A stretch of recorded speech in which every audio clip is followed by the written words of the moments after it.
pessoal, nós já estamos de volta. Eu sou a Lúcia Ribeiro, aqui da minha, da sua, da nossa Rede Mais Record.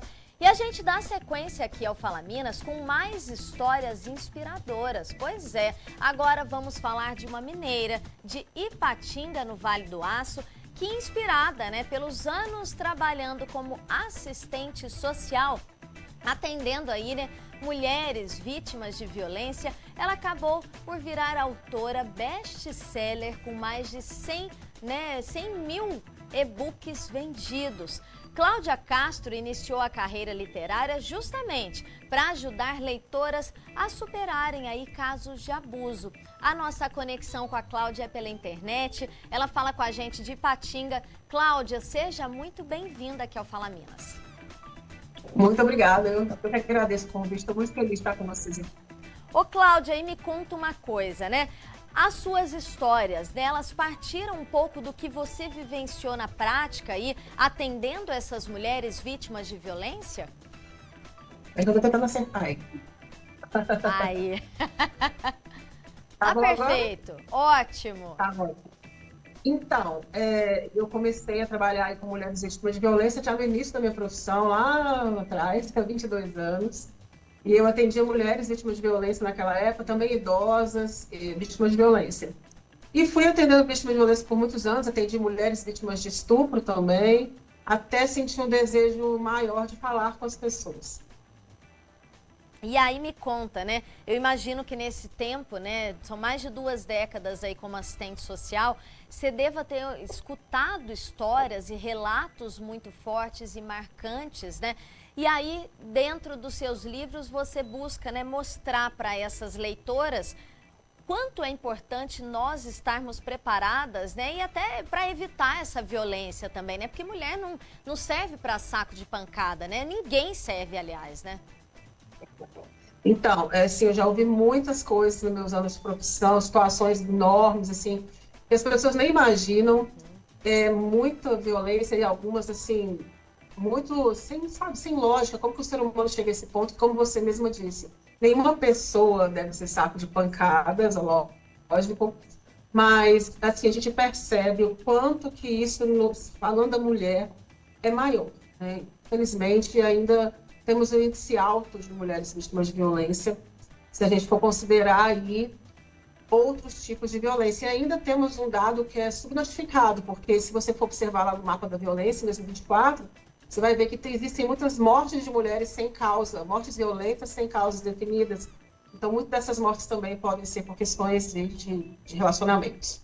E eu falo, ainda falando de dados, a gente está num estado que infelizmente ainda lidera o número de feminicídios, Recentemente, até a própria Sejusp, Secretaria de Justiça, e Segurança Pública de Minas Gerais, divulgou que houve uma queda no número, de feminicídios aqui no estado, mas que ainda é uma queda muito pequena, comparada ao número, de casos. E todos os dias, infelizmente, a gente acompanha nos noticiários, que uma mulher foi morta, e aí porque o homem não aceitava o fim do relacionamento. Isso é absurdo ainda, a gente vivenciar e presenciar tantas histórias dessas, na televisão. Sim, e ainda tem, eu vi esse dado, essa estatística, tem a questão que eu te falei, de muitas mulheres que foram mortas de causas violentas que não se sabe, causa não identificada. Então, esse número pode ser maior, infelizmente. Em Minas Gerais tem um dado de violência muito alto. Também nós temos um ranking aí muito ruim com a violência sexual contra crianças e adolescentes.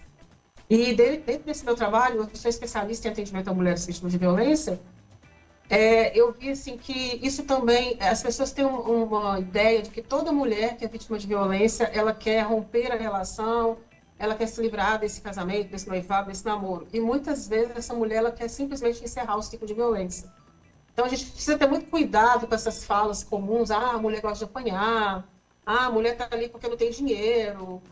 Todas essas questões são muito mitos. Na verdade, o que acontece é bem mais complexo do que isso. A violência ela tem que ser vista como um fenômeno social. Ela tem que ser avaliada de uma forma mais complexa e menos senso comum. E aí me conta uma coisa, né? Você já escreveu mais de 70 livros, né?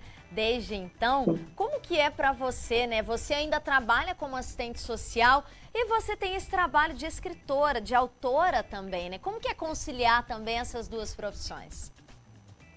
Então, é muito foco, muita vontade. Eu trabalho na prefeitura de Ipatinga por 6 horas e depois trabalho à tarde com os meus livros, escrevendo, e escrevo todo dia uma média de 4 horas por dia. E eu comecei a escrever lá em 2010 porque eu queria popularizar um pouco as questões sociais que eu via no meu dia a dia. Se eu fizesse livro técnico ou então um artigo, eu acredito que muitas pessoas não iam ler, só acadêmicos, profissionais da área. E eu pensei, por que não romances? Mulheres gostam de romances, desde os romances da banca. Eu lembro da minha mãe lendo fotonovela. Então, assim, eu falei, gente, mulher gosta de romance. E aí foi assim que em 2014 eu pensei, bom, eu posso juntar. Eu sempre gostei muito de escrever, eu fiz teatro durante 7 anos, a arte sempre esteve muito presente na minha vida e na vida da minha família. Então, assim, eu sempre tive aquele desejo de escrever, até que em 2014 meu marido disse, escreve um romance, você gosta de escrever, você escreve bem, comunica bem. E aí eu comecei a escrever em 2014 com esse propósito, de fazer romances para entreter as mulheres, mas também para alertá-las e também para conhecer os mecanismos de defesa, qual que é o modus operandi das pessoas. E um tema que me é muito caro, que é um tema que sempre me mexe muito comigo, é a questão do tráfico de pessoas, que é uma das maiores violações de direitos humanos que nós podemos viver. E aí foi quando eu escrevi esse livro, que é Nos Braços do Meu Protetor. E a gente está até acompanhando também, né? Várias fotos suas aí. Eu já vi que você já participou de várias bienais do livro, que é um dos maiores eventos, se não o maior evento, né? Que reúne aí leitores, escritores famosos, renomados, e você sempre marcando presença. Para você, né? Como que é levar sua obra, né? Desde 2014, são 10 anos aí desde o seu primeiro filho, né? Literário aí, vamos dizer assim. Como que é para você? Então, participar de feiras pelo Brasil, das bienais, eu participo de Bienal desde 2016, de todas, é assim, um momento que o autor ele consegue fazer o corpo a corpo com o leitor, porque a gente tem um contato próximo com os leitores via redes sociais, mas as bienais, as feiras, é quando você pode ter um contato maior com o leitor, conversar sobre os livros, autografar, tirar foto. A gente recebe muito amor assim, nas bienais. Eu lembro da minha primeira Bienal em 2016, que para mim foi assim, assustador, porque eu não esperava. Parecia aquela coisa de ídolo, assim, quando a gente vai lá e vê um global, uma pessoa famosa, as pessoas vinham me abraçar e choravam. Eu fiquei assim, meu Deus, eu não tinha noção da amplitude que um livro ele alcança. Eu tenho leitoras fora do Brasil também, tenho leitoras que, além de brasileiras que moram fora do Brasil, eu tenho leitoras de outras nacionalidades que leem os meus livros também. E as bienais, eles são esse momento mesmo do autor estar ali junto, fazendo corpo a corpo com o seu público, falando da sua obra. E acredite se quiser, na Bienal desse ano, que passou agora, de 2024, Bienal de São Paulo, em setembro, uma mulher, que era uma leitora minha, falou assim, eu posso conversar com você um pouquinho? Eu falei, lógico, mas eu quero conversar em particular. Eu já imaginei que era. Eu falei, não, vamos conversar. E aí eu atendi, eu fiz um atendimento em plena Bienal de uma leitora que estava passando por uma situação muito delicada com companhia. E aí a gente precisa ter muita sabedoria nesse momento, porque nós, como profissionais, a gente está ali para auxiliar essa pessoa, para acolher, para escutar, mas a gente tem que levar em consideração o tempo dela. Pensam que nós atendemos mulheres vítimas de violência, então, olha, você tem que largar esse homem, soma desse homem, e não é nada disso. A gente vai no tempo dessa pessoa, identificando ali o contexto que ela está, vendo se ela corre algum risco de vida, né, iminente, que precisa atuar. Então, assim, nessa Bienal foi muito interessante, porque eu tenho o hábito de atender, às vezes, algumas leitoras me pedem ajuda pelas redes sociais, aí às vezes eu encaminho para algum tipo de serviço pequeno na cidade delas, tudo. Mas na Bienal foi a primeira vez que uma pessoa falou, pode me atender? E assim, eu vejo como que as mulheres hoje, elas são muito ainda carentes mesmo dessa acolhida, dessa escuta. E diferente do que as pessoas pensam, a violência contra a mulher, ela não atinge só a classe baixa, ela é um crime de gênero feminino, de mulheres, né, de mulheres trans, é um crime de gênero. Então, não existe classe social no momento da violência.